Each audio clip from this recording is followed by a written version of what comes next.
não tem como dar erro, né? A equipe aqui toda afinada.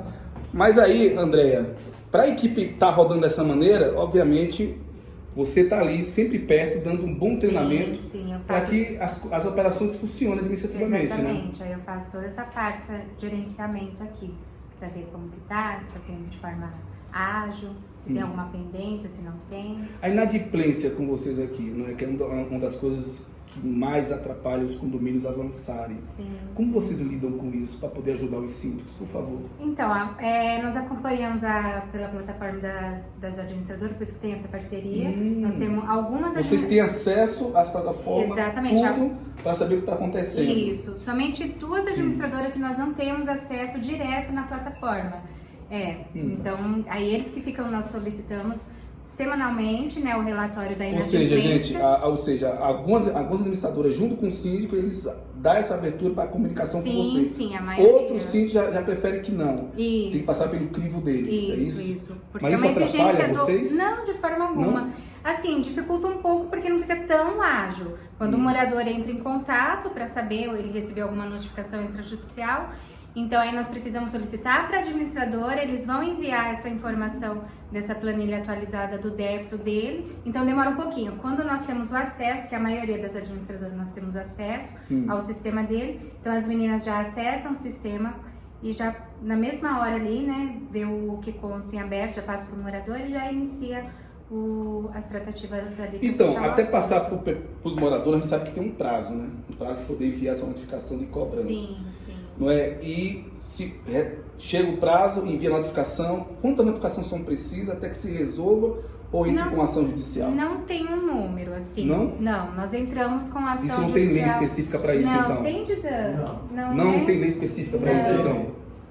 Não existe uma lei? Não, venceu a cota condominial, já está suscetível à ação de cobrança. Mas, normalmente, o que é interessante é tentar esgotar todas as tratativas extrajudiciais, para evitar um desgaste de uma ação judicial. Que, inclusive, temos a visão de que aqueles condomínios que têm muita ação judicial, eu enxergo que no mercado imobiliário acaba tendo uma desvalorização. Sim. Porque o corretor, no momento que vai fazer toda a investigação daquele imóvel, verificar que aquele imóvel, aquele condomínio, tem muitas ações judiciais de cobrança, ele vai enxergar que aquela inadimplência daquele condomínio é alta. Então, não tem um controle tão apurado, tão focado na inadimplência. Então, isso acaba gerando desinteresse numa pessoa que quer comprar um imóvel naquele apartamento. Prejudica, Viu aí, gente? Fazer as Prejudica, né? Se a inadimplência está alta, prejudica ele, o caixa também não fica saudável, né? Sim. Então prejudica dele fazer uma gestão de Então, mas obviamente eu falo isso, quando você está nessa operação, o síndico ele quer resultado. Tem síndico que acaba não tendo essa clareza, você sabe que é muito difícil, né? Tem síndico que não tem esse conhecimento. Quando é assim profissional, não, ele já sabe, já sabe lidar com você, já sabe lidar com a informação. Mas tem um síndico que é difícil ter essa clareza, ele faz pressão, faz aquela pressão toda. Como é que vocês lidam para poder com isso? Porque não é fácil. Não é. E por isso que tem a participação do DISAM, das meninas aqui, diretamente com o síndico. Aí nós procuramos fazer as reuniões, explicar a importância, né, de combater a inadimplência. Tem muitos síndicos também, que é o síndico morador. Ele tem dó de algum condômino que está tem situações assim. Gente, tem dó. O condomínio vai à falência. Para vocês verem o condomínio em falência, basta ver no centro da sua cidade. Sempre tem um condomínio falido. Aqui em São Paulo tem muitos, né? Até invadidos pelos sem-teto lá, porque está falido. Não tem mais dinheiro para pagar nem água, nem luz. Ninguém fica num prédio sem água, sem luz. Ele fica desesperado, só que aí é que nem você falou, da importância do lado emocional dele estar forte, né? Ele está bem. Porque aí ele não consegue deixar o jurídico fazer o trabalho dele da cobrança ativa. Ele não consegue fazer uma gestão boa, porque ele não tem dinheiro no caixa. Aí chegam as contas para pagar mensal, então ele, né, começa a pirar. Mas tem alguns síndicos aqui, 2, né, assim, que é bem delicada a situação. Então, mas você tenta reverter essa situação, você tenta de alguma maneira. Nós explicamos, né, a necessidade, a responsabilidade dele também de fazer a cobrança, porque é a responsabilidade do síndico, ele precisa fazer a cobrança. Ele tem que tomar decisão para o escritório avançar, né? Senão o escritório não avança. Não é? Mas eu falo assim, que muitas vezes, né, o síndico ele ainda mesmo assim ele não entende ainda por questão do dó, questão de outras questões, né? Como é que vocês tentam contornar isso para que ele compreenda a real necessidade de fazer o que precisa ser feito? Aí o Dizan explica para ele com base na lei. Com base na lei? Fundamenta. Tem casos até que a situação é tão crítica que o escritório chega a isentar os honorários para que o dinheiro entre no caixa. Isentar os honorários? Várias vezes nós isentamos. Os honorários porque, assim, para que o condomínio consiga fazer recursos para... Gente, essa informação não tinha. Isso é verdade. Essa É informação não um dos tinha. diferenciais, porque assim, nós prezamos assim, a contribuição na gestão do síndico, né? Então, não visa só o dinheiro, né, para nós, é importante. Mas muitos casos nós isentamos sim os honorários. Os acréscimos, né, juros, multa, não tem como. Mas a parte que cabe a nós podemos sim isentar e nós isentamos. Para contribuir, então nós explicamos para o síndico, é importante, o condomínio precisa de dinheiro no caixa para você fazer as benfeitorias, para pagar as contas mensais. E aí ele entende, enfim, e facilita o acordo, faz um parcelamento, não entra com a cobrança judicial. Então aqui nós entramos só em casos extremos. Então, agora eu vou na pergunta mais bastidores, gente. Sempre vai ligar um condômino, né? Para querer fazer aquele jogo de negociação, não é? E a gente sabe que precisa passar pelo síndico, ou não precisa. Como é que funciona essa negociação? Você diretamente faz essa contrapartida? Você tem esse alinhamento antes? Tá, normalmente, a primeira coisa que o escritório faz é o alinhamento, junto ao síndico, reunião com o conselho, para ver qual é o objetivo do condomínio naquele primeiro momento, ou às vezes o jurídico já faz a análise da inadimplência e já entende a necessidade. Então, qual que é o valor da parcela, qual o máximo de parcelamento, já deixamos a orientação que a legislação para uma ação de execução já solicita, já permite que o devedor dê uma entrada de 30% e saldo até em 6 vezes. Então, tudo isso já é orientado para que possamos traçar uma meta inicial para evitar de toda a proposta de acordo ficar interrompendo o síndico nas atividades administrativas dele. Então, o escritório já tem um parâmetro inicial, para uma autonomia para iniciar aquele acordo com o condomínio. É só se extrapolar, sair muito fora daquilo que foi ajustado, aí sim tem uma conversa com o síndico e conselho para verificar se a proposta pode ser aceita ou não. Aí o próximo passo já é formalizar através de um termo de acordo, e esse termo de acordo todos são assinados, então isso é uma exigência aqui nossa do escritório para deixar tudo organizado e transparente. Todo o acordo ele é sempre formalizado e assinado por todas as partes. Não existe acordo de telefone, um acordo só de boca, como acontece em alguns condomínios que vamos assumindo a carteira. A hora que solicitamos a minuta do acordo para o condomínio não existe. Aquele acordo foi formalizado por telefone. Então isso é uma insegurança jurídica tremenda para a gestão do síndico. E pela comodidade também. Isso para você é muito bom, hein? Sim. As operações, né?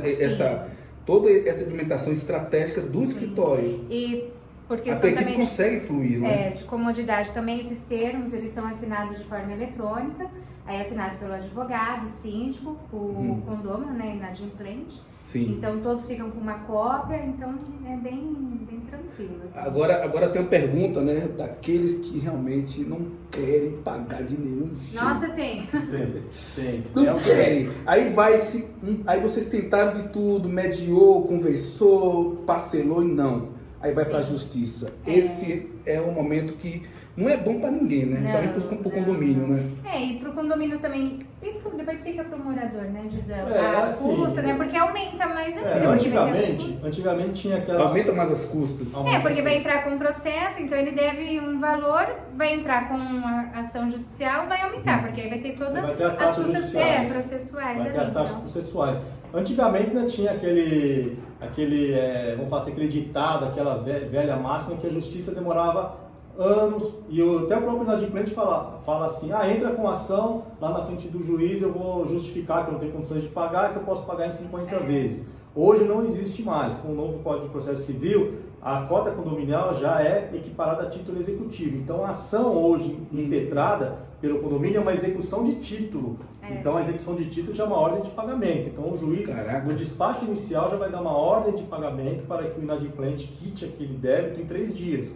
Então, se ele não quitá-lo em 3 dias, partirá para parte de penhoras, podendo chegar até a penhora. A penhora do apartamento, ela entra nisso do bem da pessoa por 3 meses? Após 3 meses? 3 dias. Não, ele tem 3 dias para pagar. Se ele não pagar em 3 dias, aí vai partir para os atos de execução. Aí vai partir os atos de construção. Aí começa com penhora de contas, veículos. Se não localizar nenhum bem suscetível a quitar aquela dívida que está no processo, aí pode pedir a penhora do apartamento.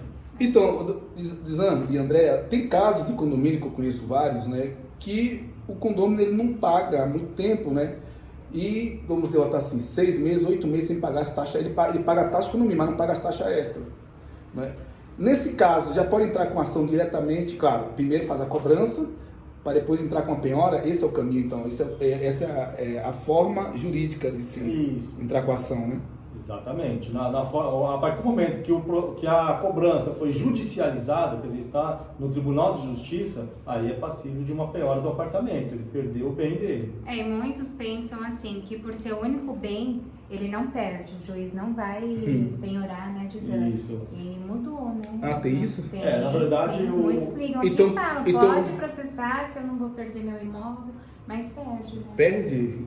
Perde porque a lei que trata do bem de família, ela não protege quando a dívida recai sobre o próprio bem. Então, no caso de cota condominial, taxa condominial, ela recai sobre o próprio bem. Então, nesse caso, a legislação não vai beneficiar. E se no caso for, digamos assim, tem uma idosa ou um idoso morando com seus 80, 70 anos, a justiça é mais, vamos dizer assim, mais solidária ou a lei é para todos? A lei é direta, a lei de execução ela não vai fazer esse tipo de diferenciação, se o imóvel é ocupado por pessoas idosas ou se tem pessoas deficientes.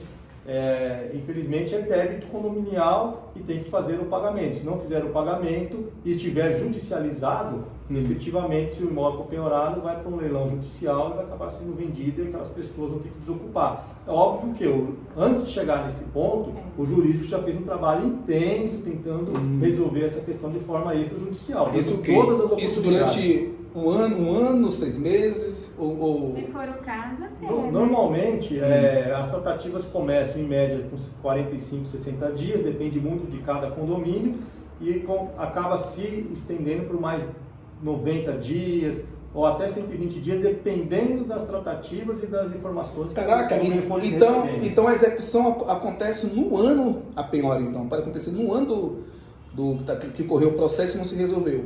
Pode acontecer em questão de um ano.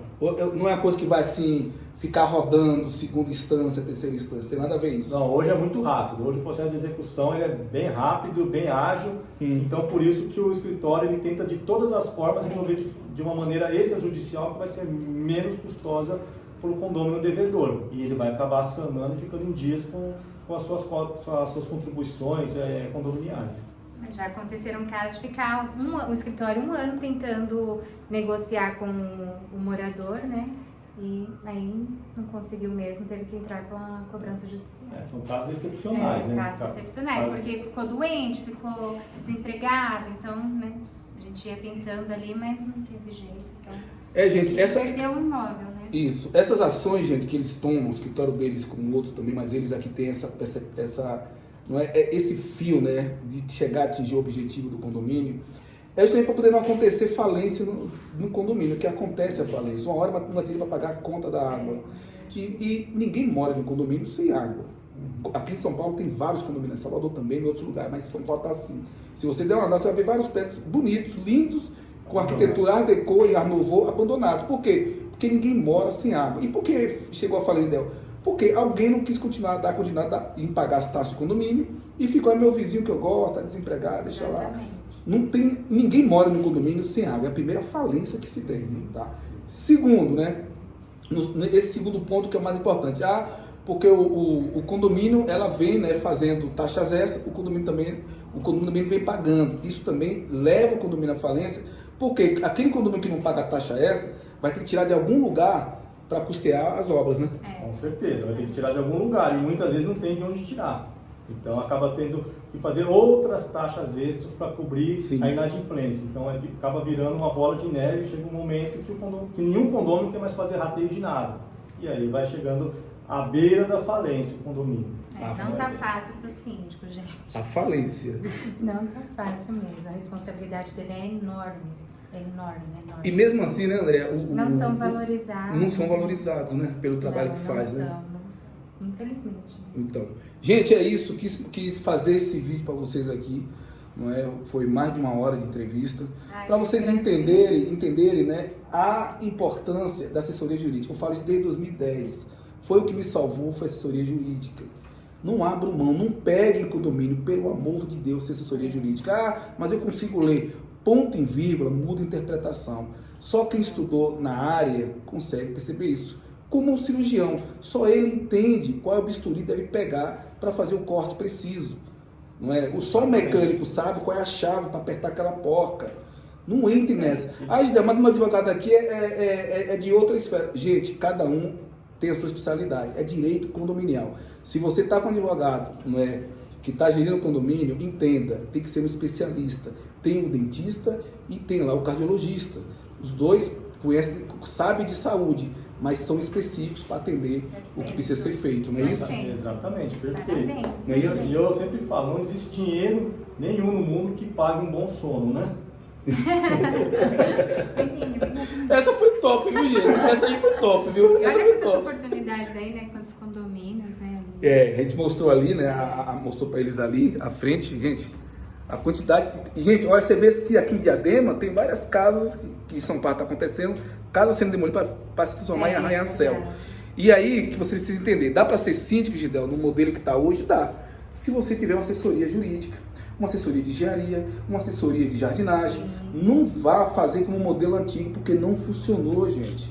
Não deu certo, só tinha guerra, confusão, não é, baixaria, aquela coisa toda. Você tirando a carga, você não passa para o jurídico. Quando você passa para o jurídico, você tira 50 quilos dos ombros. Depois para a engenharia e aí vai. Gente, obrigado pela participação de vocês no canal do Centro Coach. Obrigado. Obrigada. Obrigado a todos aí que estão assistindo aí o canal do Girdel. Beijão. Muito top. André, obrigado também por ter aberto as portas do escritório, junto com a equipe ali atrás, ali, a equipe está ali atrás, né? Que participou também. Obrigado a vocês também. Gente, foi ótimo. Mas quem vai finalizar esse canal, o Síndico Coach aqui, mas a gente não. Tem uma surpresa aqui, sabe quem é, gente? Quem tá aqui? Ó, aqui, ó. Será que vai ser o futuro doutor? Vai, Ju.